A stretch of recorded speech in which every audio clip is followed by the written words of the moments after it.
Welcome back to my channel, everybody. Today I'm just doing a POV, come drive with me, talking a little bit about the differences between my 2022 Dodge Scatpack that I had versus now the 2023 Jailbreak Hellcat. I just figured I'd take you guys for a ride to go over some things as I'm learning the car. A lot of differences, a lot of things that I love, a lot of things I have to get used to. So sit back, enjoy. The one thing, as you can see here, I'm gonna clear out the dashboard. Right now I currently have 91 miles on the dash. If you're looking for trying to save gas, this is not the car for you. I've had this car a little over 3 days and I've already been to the gas station 3 times. So it just depends on how hard you want to take her. Completely up to you. And I'm going to clear out, once I get on the interstate, I'm going to clear out the miles per gallon so you guys can see everything.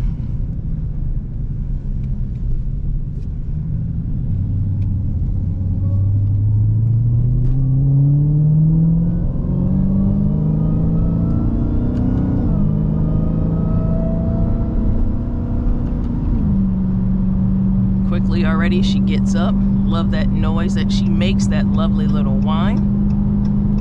All right, so let me clear out the dash so y'all can see. So the first thing that's obvious when you're looking at it, this car, huge gas guzzler. Right now I'm driving it in 500 horsepower. This car, you get 2 options, 500 horsepower. You also get the option you can run it in 717 horsepower. Obviously, I'm not running it right now in 717 because, again, I only have 89 miles right now to go. I have to go back to the gas station.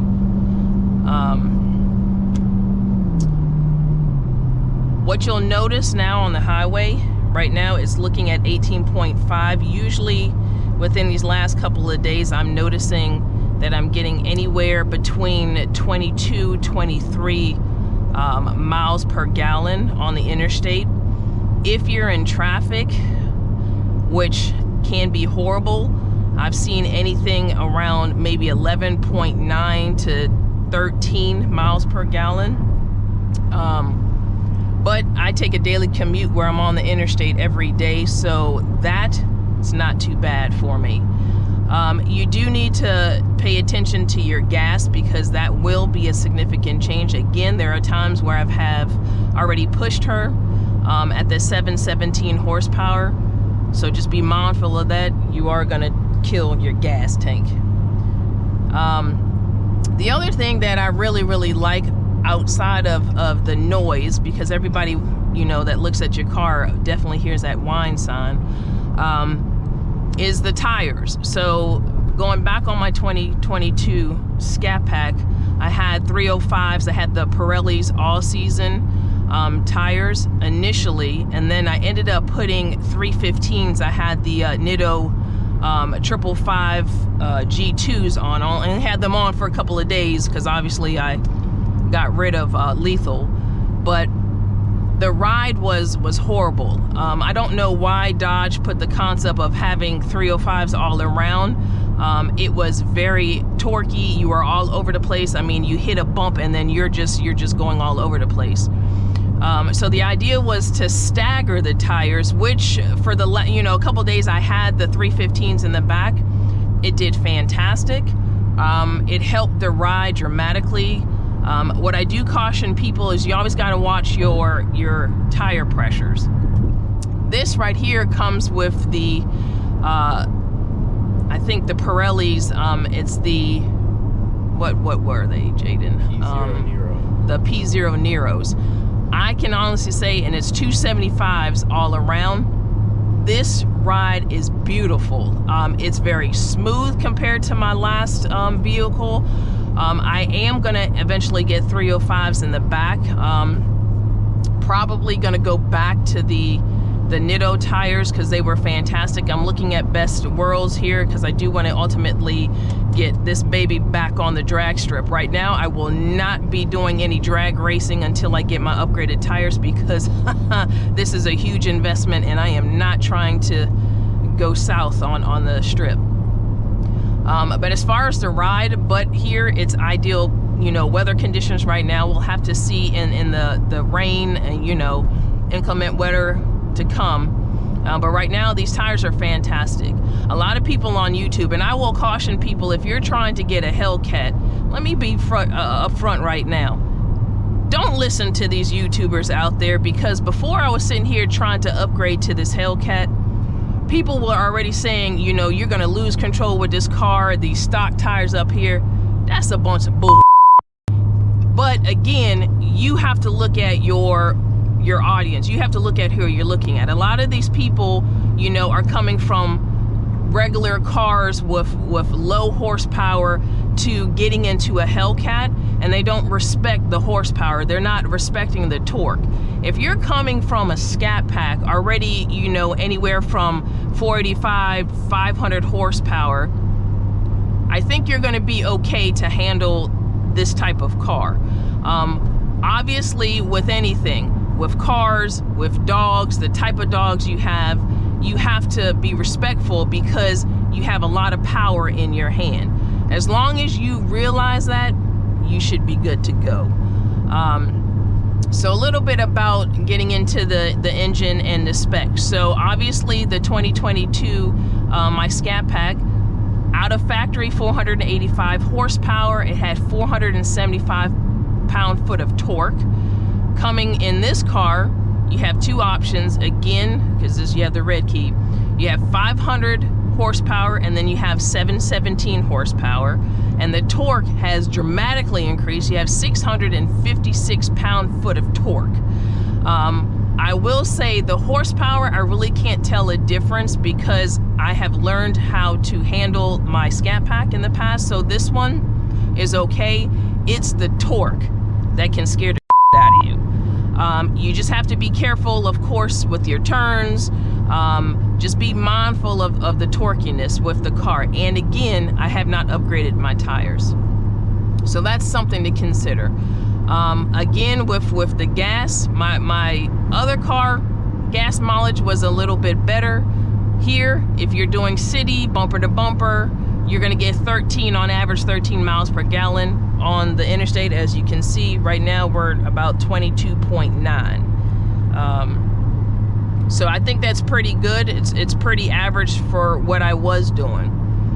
I'm trying to run her down as low as possible so I can kind of give you a good gauge of how much the car takes. Maybe we have to do that in another video. But overall, I'm very pleased. I like the options here when you go to, right now I have it on the performance pack page, but when you go to the page, just like your Scatpack, your other additions here, you have your auto custom sport track. I already kind of set some of my presets, but if you look at it, the drive modes, right now I'm riding it in sport. So right now, again, I have 500 horsepower. My traction is on sport, transmission, street, and this is a comfortable ride for me. Again, if you want to sit here and change between the horsepowers, you just go here, and then you have all the options where you can change your horsepower. But overall, I love this car. One of the features that I really like that I did not know that would be in the nighttime, this whole steering wheel lights up. It's a beautiful, beautiful display on the steering wheel. The difference is here, that's another thing. Because as I was telling y'all in my last channel, I'm learning how to shift, because I will go to that drag strip and beat the husband. This here, bigger paddle shifters, and the wheel, much bigger. It's a lot easier to shift. I think that is one of the great upgrades to this vehicle. It makes it nice, easy to maneuver. The other thing, if you have noticed too, look at that dash. You see that lovely 200 miles per hour right here? Ha! But at nighttime, gotta get a screenshot of that. It's a beautiful, luminous, how it just lights up. It's fantastic.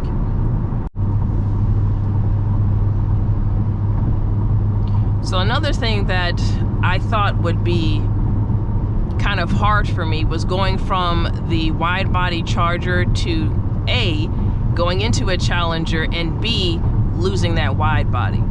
I think it's all for aesthetics. I think on the Challenger, and this is just my personal opinion, other people might have a different opinion, but I've had the luxury of having both. Wide body for the Charger, you gotta have. That's just an ultimate. If you want that mean look, I mean, that's why people were stopping looking at my Charger, because of that wide body.